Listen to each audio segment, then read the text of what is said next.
Ayun, mega love shoutout po sa inyong lahat mga kababayan.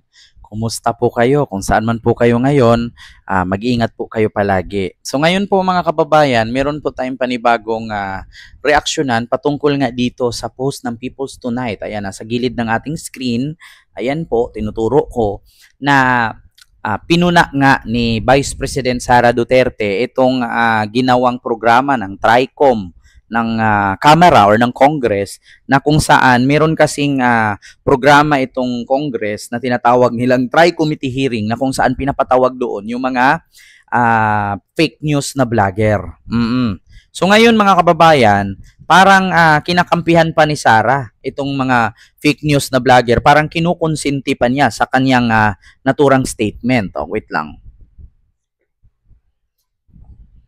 Actually mga kababayan, kaya ginaganito ni Sara ito mga kababayan, yung reaksyon niya at pinuna niya itong Tri-Committee program ng Congress na pagsugpo sa mga fake news or laban sa mga fake news na vlogger, ay kaya po parang kinakampihan niya po ito kasi nga nakasuporta po kasi sa kanya itong mga vlogger na to.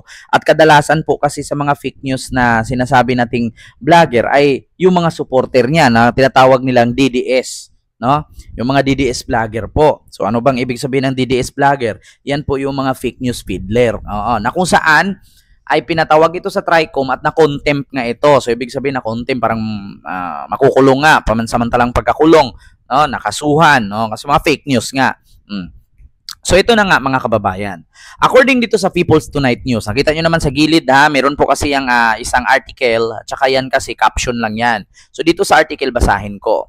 So pinuna ni Vice President Sara Duterte ang pagdinig ng TRICOM ng Kamara kontra fake news. Sinabing pawang lehitimong social media personalities umano ang pinatawag sa hearing na napiling isa lang sa investigasyon dahil ang opinyon ng mga ito ay pro Duterte o pro Sara Duterte.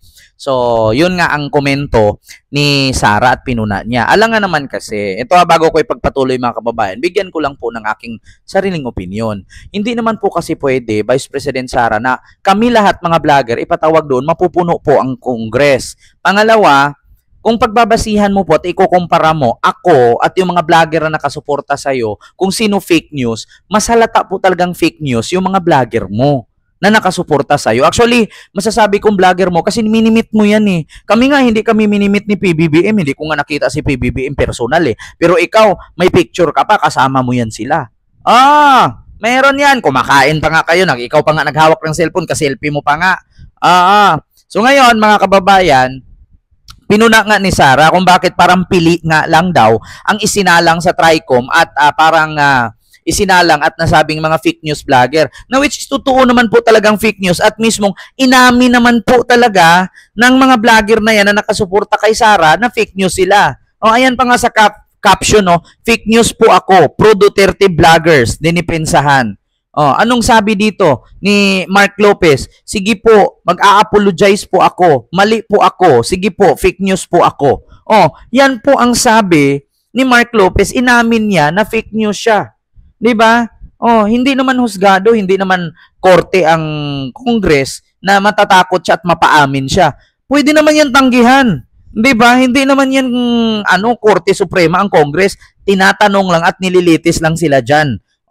Ngayon, kung alam ni Mark Lopez sa sarili niya na hindi siya fake news, hindi siya aamin at hindi niya sabihing, opo, sige po, fake news po ako, mag-apologize po ako. Bakit? Kung alam niya sa sarili niya na hindi siya fake news, dapat hindi siya nag-apologize at hindi niya aminin. Bakit? Pwede naman panoorin lahat ng video katulad sa akin. Paano ngayon sasabihin ng mga DDS ito? Kasi hindi naman to pwedeng sabihin na fake news ako ng mga loyalista at kakamping kasi nga sumuporta sila sa akin. Malamang ang magsasabi sa akin ditong fake news, yung mga DDS na nakasuporta kay Sara. Ngayon ang tanong, paano yan sasabihin na fake news ako? At mismong nilabas naman talaga yun. Meron pang ang video niya na in-interview si Sara ng media. At ito mismo nga caption na to, ay ito din po ang sinasabi ni Sara doon sa video. Ito po sinishare lang natin dahil galing sa article ng People's Tonight Radio page. Diba? Susunod, itong lahat ay politika at harassment sa mga kalaban sa politika ng administrasyon. Giit ng Vice President na humarap sa presscon sa Davao City ngayong Lunes, Hunyo 16. Hindi po pamulitika at hindi po harassment ang tawag dyan, Vice President. kung saan dapat para hindi kayo mapatawag dyan sa TRICOM, para hindi kayo masabihang fake news, dapat ini-educate nyo. Di ba? Dapat, syempre, alam mo naman sa sarili mo na nakasuporta. Ayan, dinipinsahan mo nga eh. Di ba? Na bakit yung mga Duterte vloggers lang ang pinatawag sa TRICOM. Bago mo dapat yan dipinsahan, dapat i-educate mo. Turuan mo na hindi ganyan, hindi ganun. Kaya tayo nabubutasan eh. Kaya tayo nasabihang peke. Kasi kulang kasi yan sa educate yung mga vloggers na sumuporta sa'yo. Kasi yung iba dyan, hindi naman talaga yan vlogger na sincere sa pagbablog. Yung iba dyan, kahit fake news, pagpilitan nila, bakit? Kasi kumikita sila. Dapat ini-educate mo yan. Hindi yung kakampihan mo pa, kukonsente, ano bang tawag sa'yo dyan? Sasabihin mo, ito lahat na ginawa ng TRICOM sa kamara ay harassment or pamumulitika. Lalo na pagkalaban sa politika ng administrasyon ni Marcos. Dapat i-educate mo. Sabihan mo, hindi ganyan. I-check mo yung mga video. Sawayin mo. Sabihin mo, hindi pwedeng ganyan. Nasisira kayo. Mas lalong masisira ako. Aminado ka na ano mo yan. Kasi kinampihan mo eh. Sa ngayon pa lang, ginagawa mo, kampi na yan eh. Sunod. Sumintro sa pagkakalat ng fake news at disinformation sa social media ang investigasyon ng TRICOM sa unang bahagi ng kasalukuyang taon. At iniimbitahan ng kamara ang mga kilalang pro-Duterte vloggers kabilang sina Crisette Chu, MJ Kiambao Reyes, Atty. Trixie Angeles Cruz at Mark Lopez. Sa pagdinig noong Marso 21, humingi ng paumanhin ang iilan sa mga iniimbitadong vloggers dahil sa walang ingat at hindi pagbibiripika ng mga impormasyon sa kanilang ipinupost habang si Lopez inamin na fake news po ako matapos sabihing gumamit ang Pilipinas ng water cannon laban sa barko ng China sa West Philippine Sea. Totoo po talagang fake news si Mark Lopez. Bakit? Saan mo nakita na ang Pilipinas ay gumamit ng water cannon para bombahin ang Chinese Coast Guard? Samantalang Chinese Coast Guard po ang nambubumba ng water cannon sa mga Filipino Coast Guard. Which is, meron pa nga Filipino Coast Guard, tinaga yung daliri. Meron pa nga rubber boat na tinaga gamit itak. At ito pa.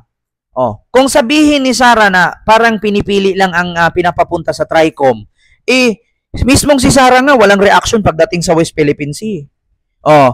Kaya mismo, Sara, kasalanan mo din yan na kung bakit nakagawa ng fake news itong mga vlogger na supporter mo. Kasi ikaw mismo wala kang statement pagdating sa sigalot ng West Philippine Sea. Wala kang ang pakialam dun sa Coast Guard na nataga yung daliri na putol eh. Wala ka rin pakialam na ang mga Coast Guard dun binumba ng water cannon. Kaya ngayon, itong mga vlogger na supporters mo ay gumawa na lang ng fake news instead na ikaw magawa ng statement. Kasi nga, pangalawang pangulo ka ng Pilipinas, dapat ipagtanggol mo yung ating sovereignty, dapat pagtanggol mo yung Filipino Coast Guard, wala kang statement. Pero pagdating kay Kibuloy, pagdating sa kaalyado mo, pagdating sa mga supporters mo, may pagtanggol-tanggol ka. 'Di ba? May pa-opinion ka katulad niyan sa ginawa mo ngayon. 'Di ba? So anong sabi ni Sara diyan? Ang mga tinawag nila TRICOM ng kamara, doon ay mga lehitimong social media personalities na nagbibigay ng kanilang opinion. Pero nakakalungkot kasi yung kanilang opinion pro-Duterte, pro-Sara Duterte at yun ang iniimbestigahan. Actually, wala namang problema kahit sino vlogger dyan magbigay ng opinion. Wala naman, actually hindi naman kami pinagbawalan na magbigay ng opinion kasi meron tayong tinatawag na freedom of speech. Pero dapat, kung hindi porket binigyan kami ng freedom of speech na magsalita, hindi dapat abusaduhin. 'Di ba? Yung mga vlogger kasi Sara na nakasuporta sa inyo, abusado mo eh. Mga abusado sila parang ikaw. Tignan mo, ikaw nga mismo binantaan mo yung presidente, ang first lady, ang house speaker. Kaya meron nga tayong kasabihan kung ano yung puno, yun yung bunga. 'Di ba? Kasi nakikita ng mga vlogger na bastos ang bunganga mo. 'Di ba? Kaya yung mga vlogger mo, bastos din yung bunganga. Kaya meron nga tayong kasabihan na do not do unto others what the others do not do unto you. English yun. Putang ina, isang taong kong pinagpraktisan yun. Diba? Ang hirap big kasi ng English. Meron tayong kasabihan na kung ayaw mong gawin sa iyo, huwag mong gawin sa kapwa mo. Kaya hindi po kami magtakasara na yung mga vlogger mo minsan fake news kasi mismong ikaw, fake news ka nga rin eh. Diba? Nagre-reflect lang yan. Ilang beses ka nagsabi na fake news? Ang dami. Katulad yan, sabi mo sa birthday ni Digong, makauwi na siya. Ending, hindi naman nakauwi. Pinaasa mo lang mga supporter mong bobo at tanga-tanga, inutil, uto-uto, hampas lupa, pangit at mga mahihirap. Bakit? Saan ba kayo nakakita ng DDS mayaman? Si Duterte lang naman. Yung mga supporter niya, mamamatay worker, pero si Digong, mamamatay billionaire. Di ba? Oh. Oh, tapos sasabihin mo ngayon, oh, ang mga tinawag nila sa TRICOM ng Kamara, doon ay mga lehitimong social media personalities na nagbibigay ng kanilang opinion. Pero nakakalungkot kasi yung kanilang opinion, pro Duterte, pro Sara Duterte, at yun iniimbestigahan. Alangan naman kami ang iimbestigahan Sara, hindi naman kami naninira sa administrasyon. Oh, bakit? Kung sabihin mo ngayon, sinisiraan ka namin, ikaw naman gumagawa ng kasiraan mo. Oh, katulad ngayon, yaw-yaw ka ng yaw-yaw, hindi mo iniisip na mismo yung pinagtanggol mong vlogger na si Mark Lopez, inaamin, nag-apologize pa nga. Ang sabi ni Mark Lopez, ayan, sige po, mag-apologize po ako, mali po ako, sige po, fake news po ako. Oh, inamin mismo ng vlogger mo. Oh, paano mo ipagtanggol yan ngayon? Kung ako sa'yo, batukan mo yan. Oh, para matuto. Oh, tanggapin nyo kasi yung pagkakamali. Hindi naman kayo kinakatay. Kayo lang naman yung nangangatay. Diba? Oh, so yun lang. Maraming salamat. Thank you.